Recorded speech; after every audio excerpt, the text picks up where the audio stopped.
Hello, எல்லா அன்பான நேயர்களுக்கு வணக்கம். வெல்கம் பேக் டு வீணா லக்ஷ்மி நாராயண் பேர். இன்னைக்கு வீடியோவில் நீங்கள் என்ன பார்க்க போகிறீங்கன்னாக்கா, திணை அரிசியை வச்சு ஒரு வெண்பொங்கல் பண்ணி காட்ட போகிறேன். ஃபாக்ஸ்டைல் மில்லெட்ன்றல அது கூட நான் வெள்ளை கொண்டக்கடலை சுண்டல் பிளெயின் இந்த பொங்கலுக்கு தொட்டுக்கிறதுக்கு கொஸ்து பண்ணி காட்டுறேன். சிம்பிள் கொஸ்து, ஒன்றும் காய்கறி போடுறதில்ல, அப்படியே செய்கிறது. புளிப்பாக ரொம்ப நல்லாயிருக்கும். எப்படி செய்கிறதுன்னு பார்க்கலாமா? முதல்ல வெண்பொங்கலுக்கு எப்படி செய்யணும்னு காட்டுறேன். குக்கரில் ஒரு 3 டீஸ்பூனு நெய் விட்டுட்டு ஒரு 10-12 முந்திரி போட்டுக்கோங்க. முந்திரி பருப்பு போட்டால் ரொம்ப நல்லாயிருக்கும் பொங்கலுக்கு.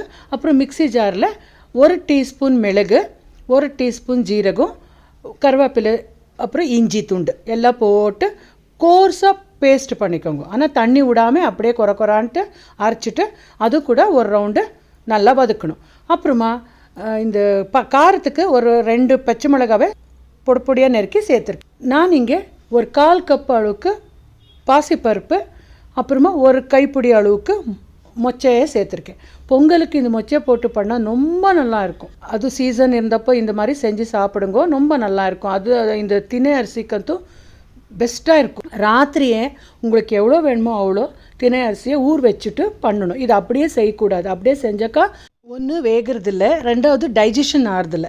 அதனால தான் எப்போவும் எனி மில்லெட்ஸு, இந்த ஃபாக்ஸ்டைல் மில்லெட் ஒன்றே இல்லை, எனி மில்லெட்டை நீங்கள் கட்டாயமாக ஊர் வச்சுட்டு தான் பண்ணணும். மினிமம் 5 to 6 ஹவர்ஸ் ஊறி வரணும் அது.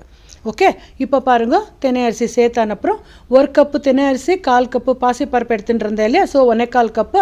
இப்போ 3 கப்பு அளவுக்கு தண்ணி ஊற்றிட்டு ஃப்ரெஷ்ஷாக இருக்கிற மல்லித்தலை கூட சேர்த்துட்டு தேவைப்படுற உப்பு கூட சேர்த்துட்டு நல்லா கொதி வந்த உடனே குக்கர் மூடிட்டு ஒரு 3 விசிலுக்கு குக்கர் கூட்டாக்கா சூப்பராக வெந்து வரும்.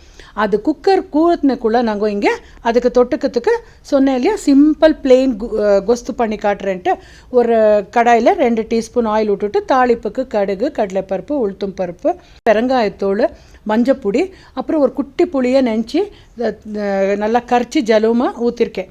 ஒரு 1/4 கப் அத்தனை புளி தண்ணியை ஊற்றிட்டு அப்புறமா சாத்தந்து மிளகா பொடியை சேர்த்துருக்கேன். 2 டீஸ்பூன் அளவுக்கு காரத்துக்கு ரொம்ப நல்லாயிருக்கும்.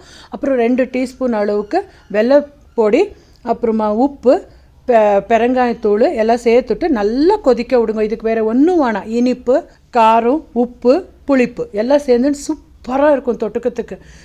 அது நீங்கள் செஞ்சு பார்த்தா தான், அதோட டேஸ்ட் பார்த்தா தான் உங்களுக்கு தெரியும் நான் சொல்கிறது கரெக்டான்ட்டு.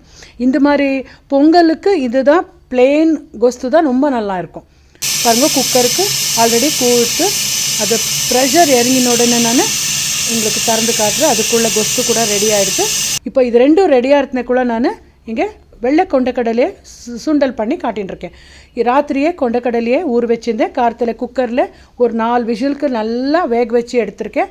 இப்போ ஒரு கடாயில் 2 டீஸ்பூன் ஆயில் விட்டுட்டு தாளிப்புக்கு கடுகு, கடலைப்பருப்பு, உளுத்தம் பருப்பு, காரத்துக்கு ஏற்ற பச்சை மிளகாய், பெருங்காயத்தூள், மஞ்சப்பொடி எல்லாம் சேர்த்துட்டு இந்த வெந்த கொண்டக்கடலை கூட தண்ணியெல்லாம் வடிச்சுட்டு சேர்த்துருக்கேன். ஃப்ரெஷ்ஷாக இருக்கிற மல்லித்தலை சேர்த்துட்டு ஒரு கைப்பிடி அளவுக்கு தேங்காய் துருவல் ஃப்ரெஷ்ஷாக துருவி இருக்கணும். அப்போ தான் ரொம்ப நல்லா இருக்கும் டேஸ்ட்டு. சேர்த்துட்டு எல்லாம் மிக்ஸ் பண்ணிவிட்டு சுண்டல் கூட பிரேக்ஃபாஸ்ட்டுக்கு ரெடி பண்ணிவிட்டேன். குக்கர் ஓசை அடங்கியிருக்கு, திறந்து பார்க்கலாம் வாங்க. இப்போ பாருங்கள் எவ்வளோ நல்லா வெந்திருக்குன்ட்டு, சூப்பராக ஆயிருக்கு. இன்னொரு ரவுண்டு மிக்ஸ் பண்ணிவிட்டு தேங்காய் துருவல் கூட சேர்க்கணும். இதுக்கு டேஸ்ட்டு ரொம்ப நல்லா ஆகும். தேங்காய் ஃப்ரெஷ்ஷாக இருக்கிறது சேர்த்தாக்கா ஒரு கைப்பிடி அளவுக்கு சேர்த்துருக்கேன். இப்போ சுட சுட ஆவி பருக்க வெண்பொங்கல் சாப்பிட்றதுக்கு ரெடி ஆகிடுது.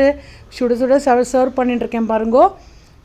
உங்களுக்கு எவ்வளோ தேவையோ அவ்வளோ போட்டுட்டு ஒரு டீஸ்பூனு நெய் ஊற்றிண்டு சாப்பிடுங்க.